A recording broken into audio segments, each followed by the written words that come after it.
Olá, querido, estamos juntos para mais uma aula do nosso Panorama Bíblico, dessa vez a aula número 19. Nós vamos abordar o livro de 2 Crônicas. É importante lembrar você que os livros de 1º e 2º Reis contam a história de todos os reis, tanto de Judá quanto de Israel. Isso pensando após a época da divisão das tribos de Israel em 2 reinos, o reino do norte, Israel, e o reino do sul, o reino de Judá. Os livros das crônicas tratam especificamente da história dos reis de Judá, e especificamente aqui da dinastia de Davi, principalmente o 2º livro das crônicas. O tema do 2º livro das crônicas é a fidelidade de Deus para disciplinar a dinastia de Davi. É importante você e eu entendermos que quando nós recebemos a paternidade de Deus, crendo em Jesus Cristo como Senhor e Salvador de sua vida, como um pai, Deus irá nos disciplinar. E a gente percebe que Deus faz isso com a nação de Israel e com os reis de Judá, quando eles deixavam de ouvir a voz do Senhor e começavam a seguir o seu próprio coração, o seu enganoso coração, ou mesmo começavam a seguir os deuses das nações vizinhas, quando eles se desviavam do propósito de Deus para a vida deles. Se a gente for pensar um pouco a respeito da disciplina de Deus, a gente tem que sempre ter em mente o fato de que a disciplina de Deus é evidência do amor de Deus para com os seus filhos, ou do amor de Deus para com o seu povo. Como é que a disciplina acontece? Primeiro, Deus vai falar ao nosso coração a respeito das decisões que Ele deseja que nós tomemos, da volta que Ele deseja que nós façamos para os seus caminhos, para a sua vontade, para a sua palavra. Se nós ignorarmos a voz do Espírito que fala ao nosso coração, Deus vai começar a usar pessoas, outros cristãos que estão próximos de nós para falarem conosco. E às vezes eles vão falar até mesmo sem entenderem exatamente aquilo que eles estão fazendo naquele momento, sem saber que eles estão sendo usados por Deus. E se nós ignorarmos tanto a voz do Espírito da palavra no nosso coração, quanto a voz de Deus que vem a nós por intermédio de outros cristãos, Deus então vai usar as circunstâncias. Deus vai nos disciplinar para que nós então atentemos, para que nós ouçamos a sua voz. Já dissemos aqui que a disciplina é evidência do amor de Deus e não a ausência do amor de Deus, e esse ensinamento, essa fala precisa ficar muito clara dentro do nosso coração. Gostaria de ler alguns versículos junto com você que falam a respeito da disciplina de Deus. Hebreus capítulo 12, versículos 5 e 6 vai dizer o seguinte: "E vocês se esqueceram da exortação que lhes é dirigida como a filhos. Filho meu, não despreze a correção que vem do Senhor, nem desanime quando você é repreendido por Ele, porque o Senhor corrige a quem ama e castiga todo filho a quem Ele aceita." Interessante que esse versículo vai deixar claro pra gente que a disciplina é evidência do amor e que nós não devemos desanimar quando nós formos repreendidos pelo Senhor. O versículo de número 11 vai dizer o seguinte ainda, de Hebreus 6: "Na verdade, toda disciplina, ao ser aplicada, não parece ser motivo de alegria, mas de tristeza. Porém, mais tarde, produz fruto pacífico aos que têm sido por ela exercitados, fruto de justiça." Então é importante a gente entender que quando Deus nos disciplina, Deus quer produzir um fruto, que é um fruto de justiça na nossa vida. Tirar o desânimo de lado quando somos repreendidos pelo Senhor e fazermos o caminho, a volta para os caminhos que são os caminhos do Senhor para a nossa vida.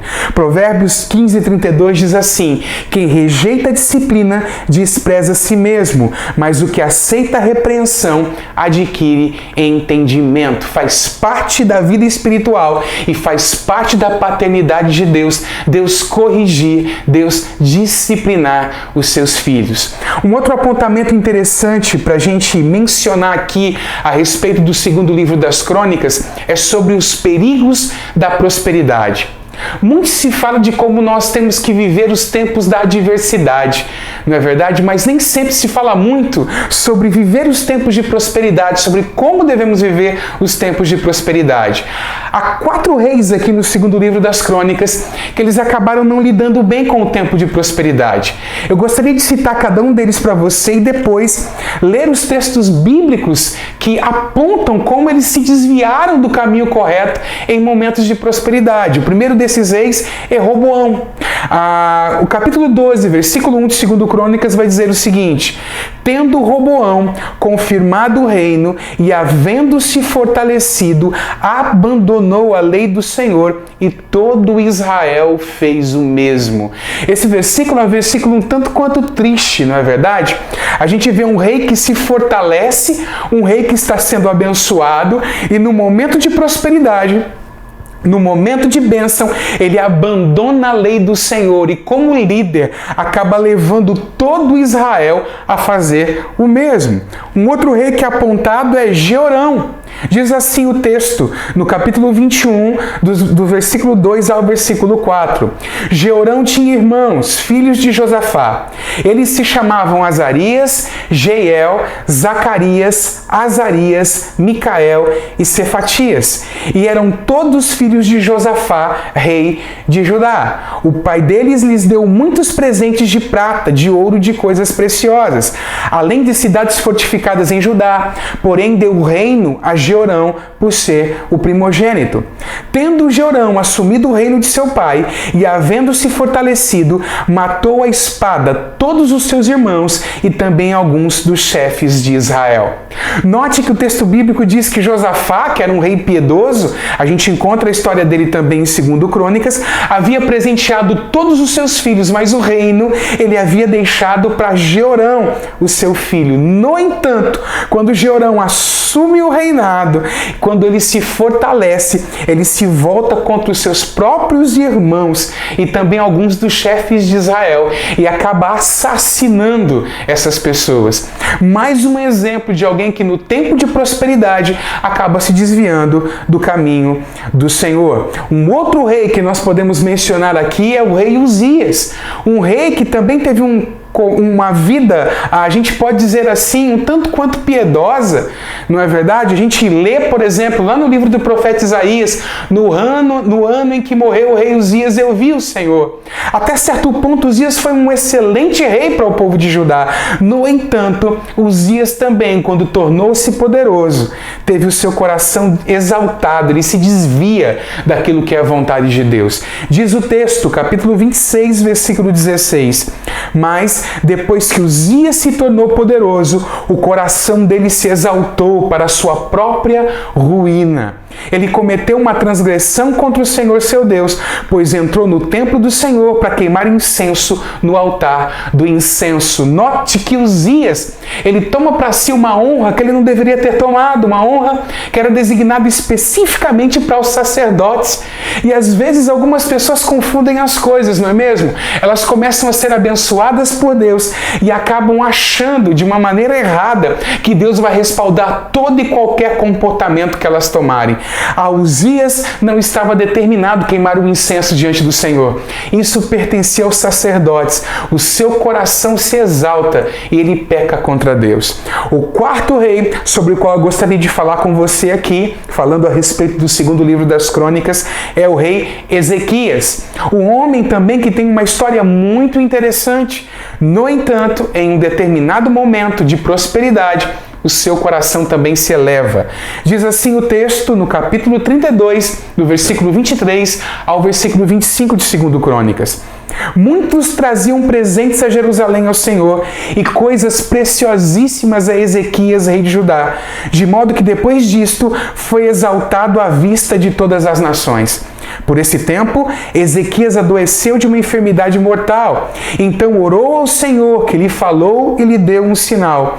Mas Ezequias não correspondeu aos benefícios que lhe foram feitos, pois o seu coração se exaltou.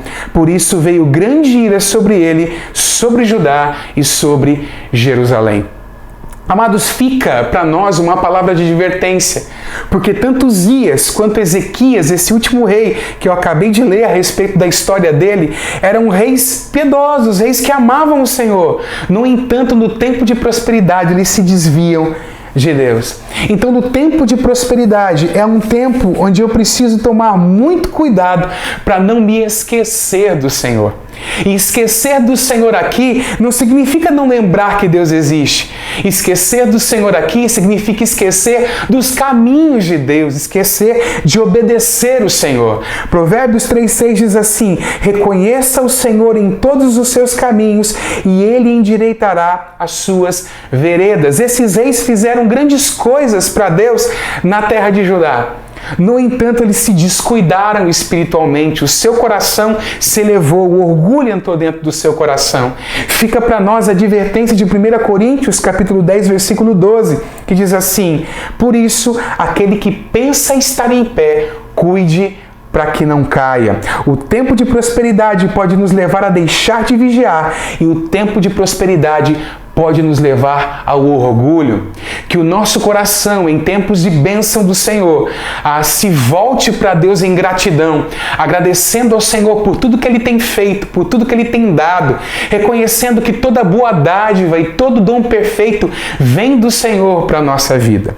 Há um rei que convém a gente mencionar e falar a respeito dele nessa aula de 2 Crônicas, que é o pai de Jeorão, Josafá. Eu gostaria de ler um texto junto com você que se encontra em 2 Crônicas, capítulo 17, do versículo 7 ao versículo 12. Diz assim a palavra de Deus: no 3º ano do seu reinado, Josafá enviou os seus oficiais, Ben-Rail, Obadias, Zacarias, Natanael e Micaías, para ensinarem na cidade de Judá. Com eles enviou os levitas Semaías, Netanias, Zebadias, Azael, Semiramote, Jonatas, Adonias, Tobias e Tobi-Adonias. E com estes levitas enviou os sacerdotes Elisama e Jeorão. Eles ensinaram em Judá, tendo consigo o livro da lei do Senhor. Percorriam todas as cidades de Judá e ensinavam o povo. O terror do Senhor veio sobre todos os reinos das terras que estavam ao redor de Judá, de maneira que não fizeram guerra contra Josafá. Alguns dos filisteus trouxeram presentes a Josafá e prata como tributo. Também os árabes lhe trouxeram 7.700 carneiros e 7.700 bodes. Josafá se tornou cada vez mais poderoso e construiu fortalezas e cidades armazém em Judá. É digno de nota a figura desse rei, porque a gente percebe que ele toma uma providência quando ele está reinando em Israel. Ele ordena que tanto os levitas como os sacerdotes percorram as cidades de Judá, melhor dizendo, ensinando nas cidades de Judá a lei do Senhor, aquilo que o Senhor exigia do seu povo, aquilo que era aceitável diante de Deus. E por conta dessa atitude, as Escrituras dizem que Deus abençoou o seu reinado, Deus abençoou a terra de Judá. Deus deu a eles paz com os vizinhos e Deus deu a eles prosperidade nacional, porque a palavra do Senhor estava sendo ensinada e, como consequência, a palavra do Senhor estava sendo obedecida. É no tempo de Josafá também que uma congregação de reis se levantam contra Judá, vem contra Judá, e ele então vai clamar ao Senhor Deus, e Deus ordena a eles para que eles esperassem para ver o livramento que o Senhor ia operar. E lá no capítulo 20 de 2 Crônicas, diz que enquanto eles adoravam ao Senhor, enquanto eles louvavam o Senhor derrotava os seus adversários,